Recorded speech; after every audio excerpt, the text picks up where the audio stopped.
the open road, a symbol of freedom, adventure, and the unknown. But when the sun goes down, that ribbon of asphalt stretching into the darkness can transform into something else entirely.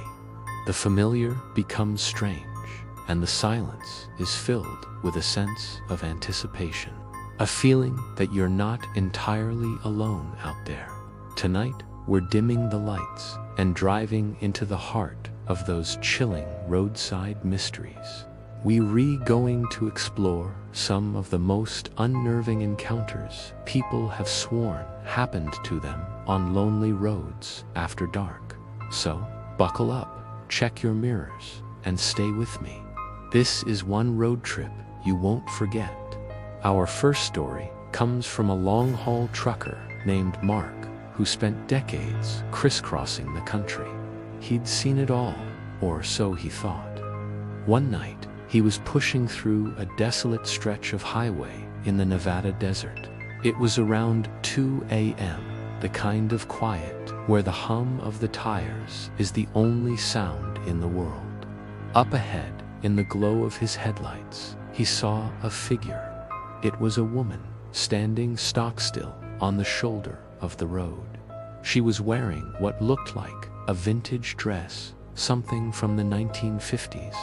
Mark slowed down, his first instinct being to help. As he got closer, he could see she was pale, her eyes wide and fixed on something beyond him into the darkness. He pulled over a little ways ahead and looked in his rearview mirror. She was gone, vanished. He thought his tired eyes were playing tricks on him. He even got out of his cab with a flashlight, scanning the empty desert landscape. There was nothing. No footprints in the sand, no sign of anyone. He got back in his truck, heart pounding, and drove away as fast as he could. It was until he stopped at the next truck stop that he heard the stories from other drivers' tales of a spectral woman who appears and disappears on that very stretch of highway, a lonely ghost forever waiting by the roadside. Next, we head to the winding wooded backroads of rural Pennsylvania. A college student named Sarah was driving home for the holidays, taking a shortcut she'd found on her GPS. The road grew narrower, and the trees on either side seemed to lean in, creating a dark tunnel. Her radio started crackling with static before going silent. That's when she saw them, a pair of bright, glowing eyes in the woods just off the road. They were too high off the ground to be a deer or a coyote.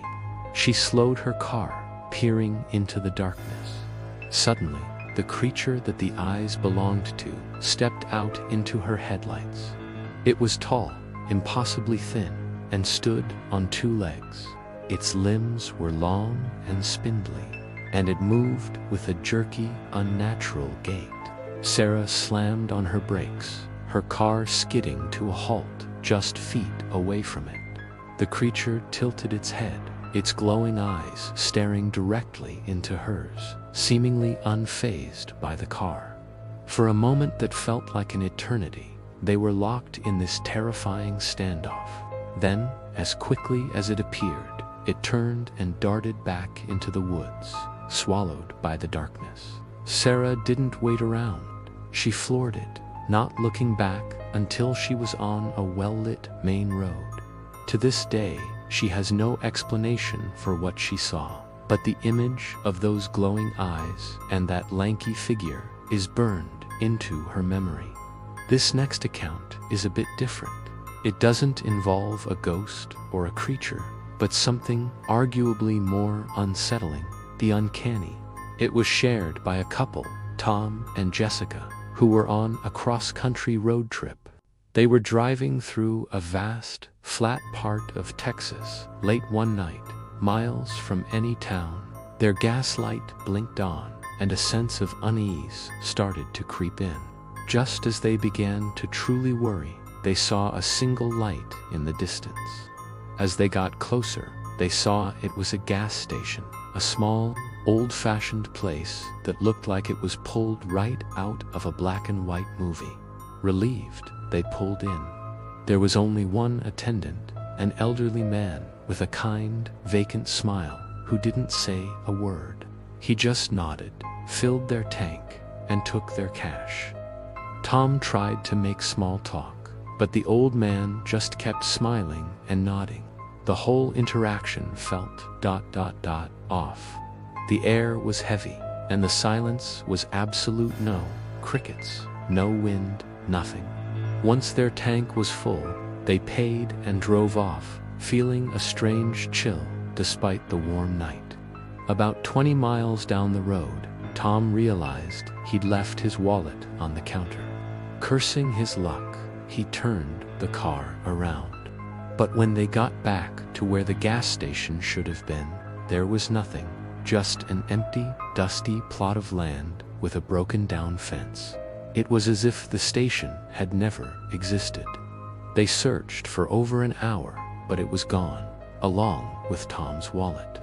They were left to wonder if they had stumbled into some kind of mirage, or a place that exists just outside of our reality, waiting for weary travelers on a lonely night.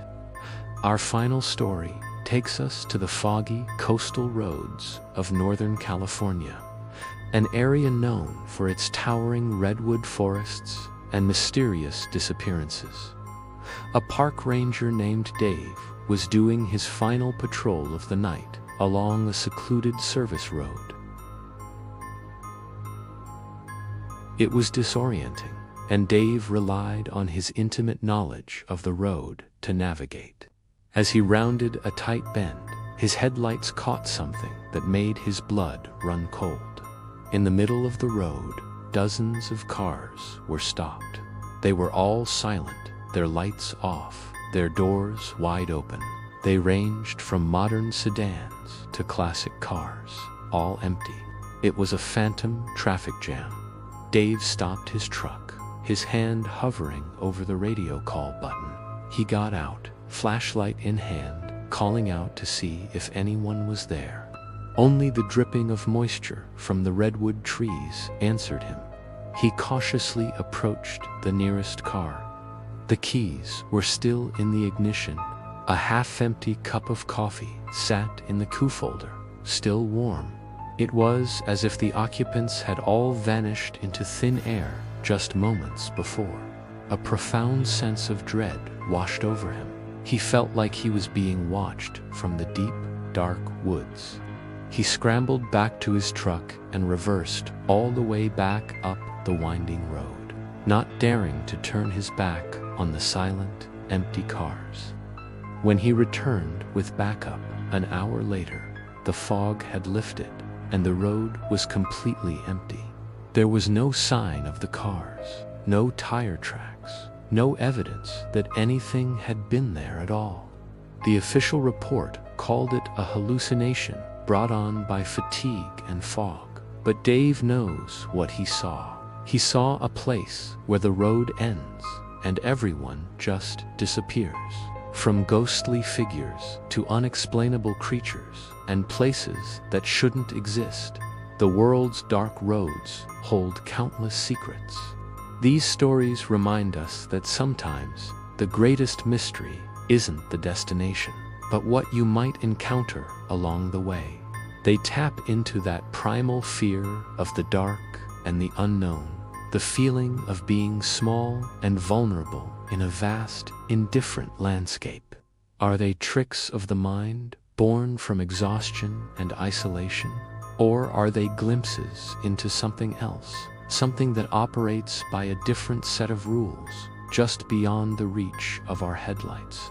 The next time you re-driving alone at night and you see something strange on the edge of the road, you'll have to decide for yourself. Thanks so much for joining me on this unsettling journey tonight.